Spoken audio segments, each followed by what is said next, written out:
Hello, are you a marketer or business owner who's been avoiding GA4? Well, let's talk today about how to make the switch because Universal Analytics is going away. They're giving us all kinds of scary pop-ups here telling us that our old analytics won't work anymore. So we need to get using GA4. It's time to finally learn how to do this.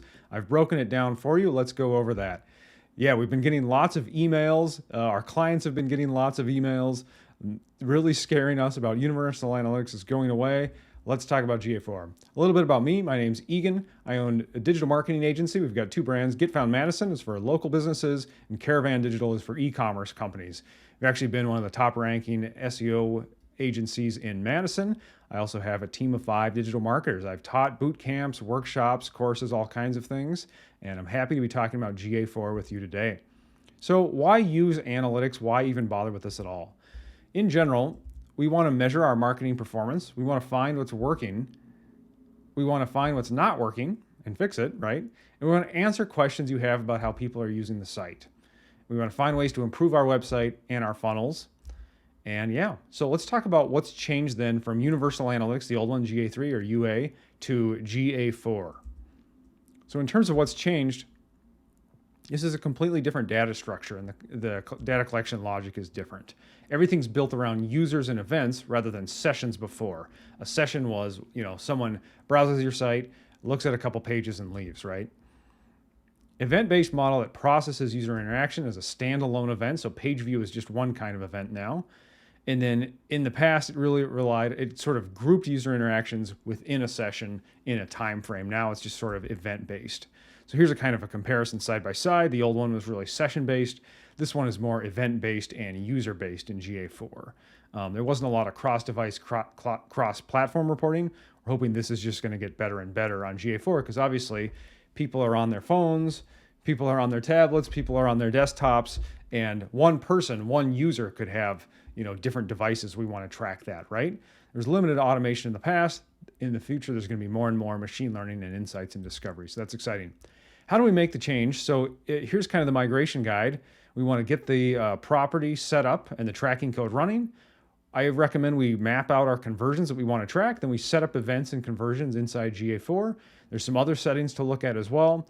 And then it's really worth digging in and getting to know those reports because that's how we're going to be getting data on how people are getting to our site, what they're doing on the site, where they're converting, where they're dropping off. So step one, in terms of setting up that GA4 property and tracking code, we're going to set up and install it. You can have Universal Analytics, the old one, and GA4 running on the same site. Again, Universal Analytics is going away July 1, 2023. So very soon that's just going to be gone. We can run both in parallel for a few weeks to make the switch.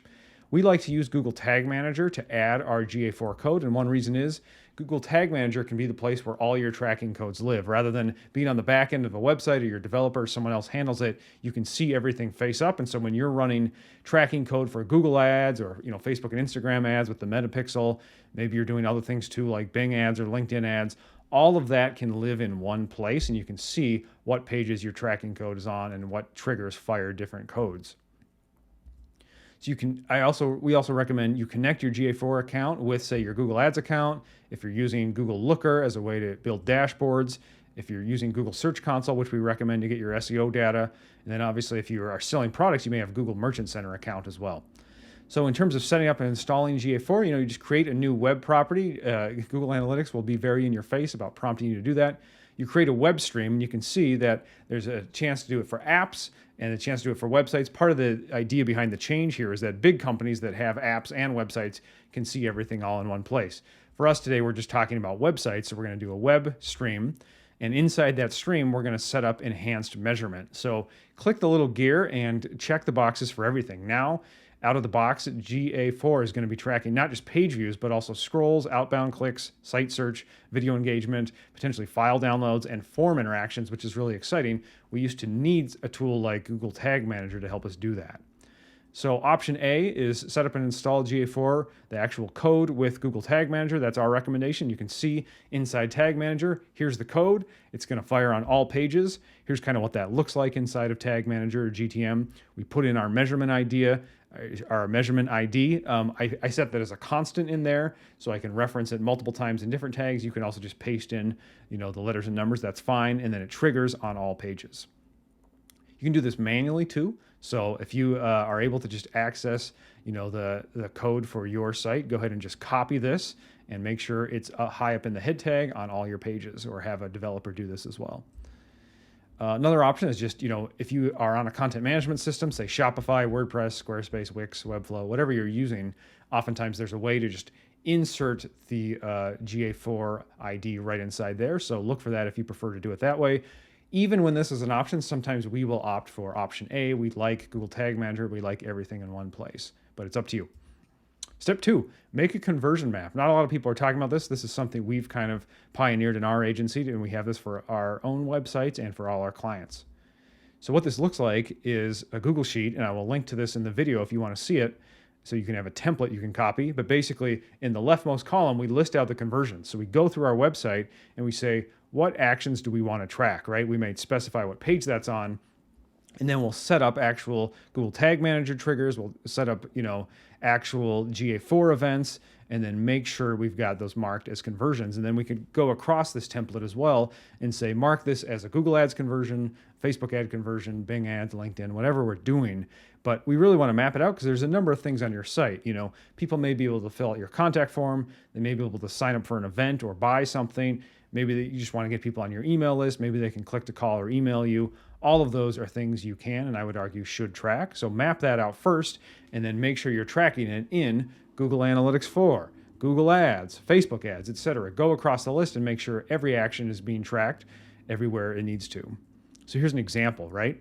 So this is for the Get Found Madison site. We had a keyword form on the homepage. We have a contact us form. People are able to click to email me as well. And so I'll build this out and say, yep, we still need to set up the conversion tracking for click to email, and I'll kind of highlight that here. So this is just an example. Feel free to copy this template and make your own inside Google Sheets. Step 3, set up your events and conversions. Ready? So GA4 events can collect a lot more data. We talked about it's not just page views anymore. We can get scroll depth, we can get video views, we can get form interactions, and that's really exciting. So let's map out that conversion map to actual GA4 events and make sure everything is flowing into GA4. If there's anything that's not getting tracked, say there's a form submit that, people can fill out a form, but you don't see that event showing up in GA4, Google Tag Manager may be able to help. So in that case, you might use a trigger inside that. But in general, we're seeing GA4 is able to pick up a lot more interactions like this, and we may be able to pause or not use our old Google Tag Manager triggers. Once we've done all that, we are ready to set up our events and conversions. So in your reports, once you have the GA4 code running, you'll see over a couple days or a couple weeks, you'll see events populating here in the engagement events report right here, right? So along the left, you can select that. You can see some of the events that are going in. I see page view, user engagement, session start, scroll. There's that scroll one. We see clicks, form starts, video progress, even contact form submit and form submit. That's great to see. So what we might want to do after this has been running for a while is say, let's list some of these as conversions. So we go in a different way. On the far left, there's a gear, and that's our admin settings, and we can find events in that. And then we can see the list of existing events, and there's little toggle switches. So if we see purchase in there, obviously an e-commerce site, we'd want to click that as a conversion. Same story for me, click to call, click to email, contact form submit, right? Any of these we want to count as conversions. So be sure to mark those because that's success on your site. That's what you want people to do when they visit your site. And we want to be able to see those conversions and even those conversion rates, right? Some other settings that come up in GA4. So you can build audiences for Google Ads. Obviously, you can do that directly in Google Ads as well. So that you can do it either way, but it's nice to see some of that functionality. They're going to be integrating these very tightly, obviously, the different Google tools. There's some other settings. How long does the data save? Internal traffic filters, cross-domain tracking, unwanted referrals. I'll talk about each of these a little bit. Session timeout settings, check those out. And then if you want to create a dashboard, we like to use Google Looker Studio for that. It used to be called Google Data Studio. I always feel silly saying Looker, but hey, there we go. And then make the switch. Let's look at some of these.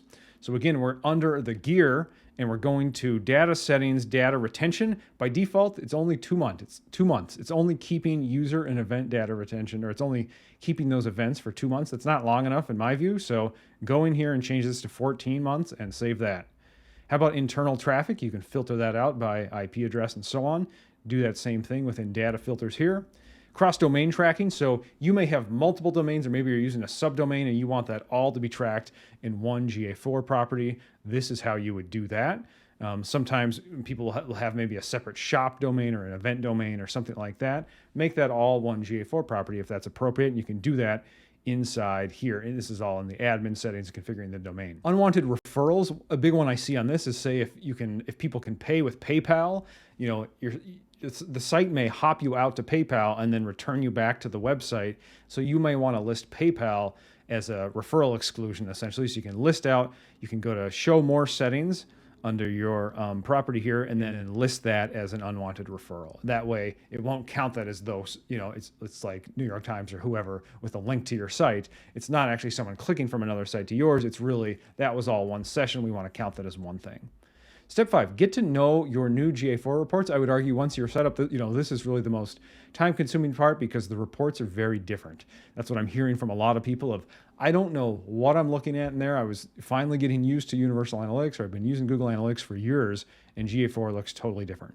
Before we look at the specifics there, I would remind you, why do we use analytics? Why do we even care? We want to measure our marketing performance, right? We want to find what's working. We certainly want to find what's not working and fix it, right? And if we have any questions, let's say what % of people are on mobile, what pages are people falling off on, those sorts of things, we want to answer those with the data. So we always want to improve our website and any funnels we have. So here's some examples. What do I want to know, right? Here's how I would phrase this in normal language. How are people getting to my site? That's a good way to put it. What are people doing on the site? What landing pages or campaigns are earning leads or sales? That's what we ultimately want. That's why we're doing marketing, right? Which ones aren't? So maybe we're running campaigns and they're not successful at all. Do some pages or funnels need improvement? And in general, just where am I losing people? So let's look at this. How are people getting to my site? So you can, I still find this to be the most helpful report. So I go up under, for me, it shows up under life cycle, acquisition, traffic acquisition. I've seen some different accounts where reports look a little different. You can also save new names of reports. So this may look a little different in yours, but look for traffic acquisition. You should be able to search for this at the top as well. And once you're in this one, to me, this is familiar. Along the left, I see my default channel group. That's organic search, direct, referral, organic social. How did people get to the site? That's what that answers. And then we can see user sessions, engaged sessions, etc. If we scroll to the right, we can see our events, and you can actually drill in it or just say, I only want to see form submit events. Where are my form submissions coming from? I really recommend getting to know the secondary dimensions. I don't know if that's what they still call it here in GA4, but that's how we knew these in Universal Analytics. Hit the little plus and you can add things like landing page. I don't know why it's called landing page and query string. Maybe that's for Google Ads or SEO, but I always just see the landing page. And once we do this, it looks like this. And now from left to right, I see how did people get to the site? What page did they land on? How many users was that? How many sessions was that? And if I scroll to the right, again, I can see my events. I can see my conversions too. So here's an example. Events and conversions. How did people get to the site? Looks like they went directly to the contact page and contacted us in this case, or on this website, or directly to the home page and then later went to the contact page and did form submit. Great.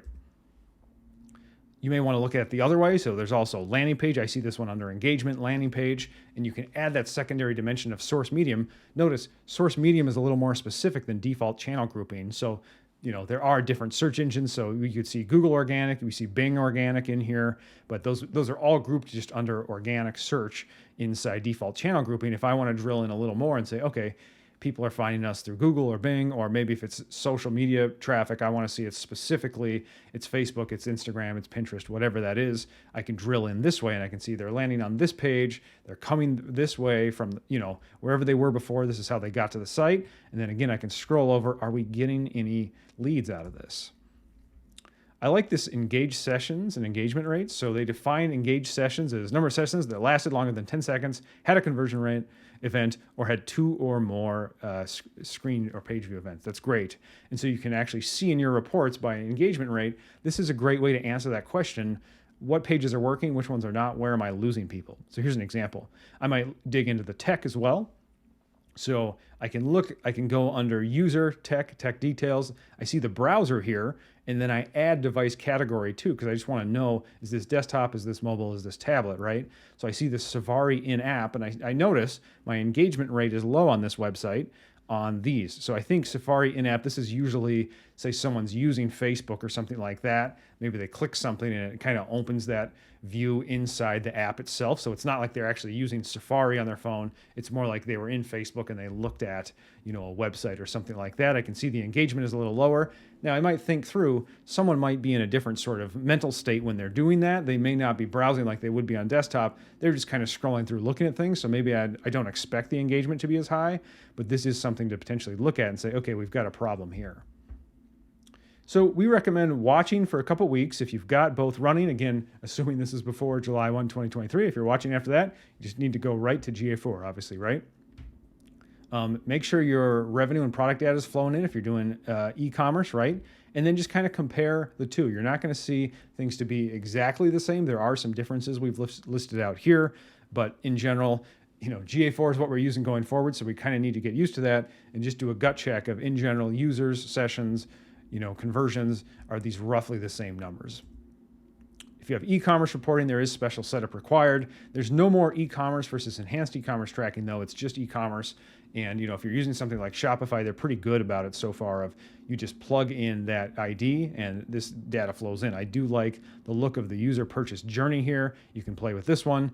There's a little bit more about average order value and things like that, first-time purchasers and so on. Again, because we're getting to the user level. For me, I always go back to this of just how did people get to the site? How much revenue did we make? Maybe I want to see what pages are doing best, but I go back to these, and so you'll know e-commerce reporting is working if you've got your revenue flowing here on the far right. All right, so in summary, we do need to switch to GA4. We have good reasons to look at our analytics. We want to make sure our website is working well. There is some special setup we need to do. Obviously, we want to add the tracking code, but then we want to set up our conversions as well. We want to learn a bit about the reports and how to dig in.